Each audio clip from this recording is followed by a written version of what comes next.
கர்த்தருடைய பரிசுத்த நாமத்திற்கு மகிமை உண்டாதாக. இன்றைய வேத வசனம் ரோமர் 13:11. நித்திரையை விட்டு எழுந்திருக்கத்தக்க வேலையாயிற்றென்று நாம் காலத்தை அறிந்தவர்களாய் இப்படி நடக்க வேண்டும். நித்திரையை விட்டு எழுந்திருக்க வேண்டும். நீ அவர்களை நோக்கி, விழுந்தவர்கள் எழுந்திருக்கிறதில்லையோ, வழிதப்பி போனவர்கள் திரும்புகிறதில்லையோ என்று எரேமியா 8:4 வாசிக்கிறோம். நாம் விழுந்த நிலையிலிருந்து எழுந்திருக்க வேண்டும். நாம் எந்த நிலையில் விழுந்தோமோ அந்த நிலையிலே இல்லாமல் நாம் எழுந்திருக்க வேண்டும்.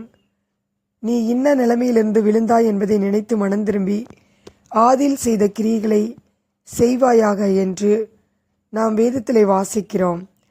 ஆம் பிரியமானவர்களே, நாம் காலதாமதம் செய்யாமல் தூசியை விட்டு எழுந்திருக்க வேண்டும். பாவத்தை விட்டு எழுந்திருக்க வேண்டும்.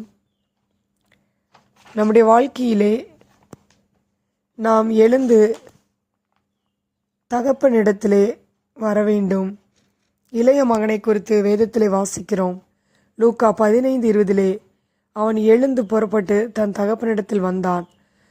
நாம் எந்த பாவத்தில் இருக்கிறோமோ, சோர்வுகளில் இருக்கிறோமோ, துக்கத்தில் இருக்கிறோமோ, அந்த நிலைமையிலிருந்து எழுந்து தகப்பனாகிய இயேசுவினிடத்தில் வர வேண்டும்.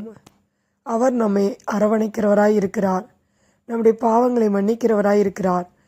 யோவான் 6:37 வாசிக்கிறோம், என்னிடத்தில் வருகிறவனை நான் புறம்பே தள்ளுவதில்லை என்று. அவரிடத்திலே வருகிற ஒருவனையும் அவர் புறம்பே தள்ளமாட்டார். நாம் அவருடனே இருந்தால் அவர் நம்மோடு கூட இருப்பார்.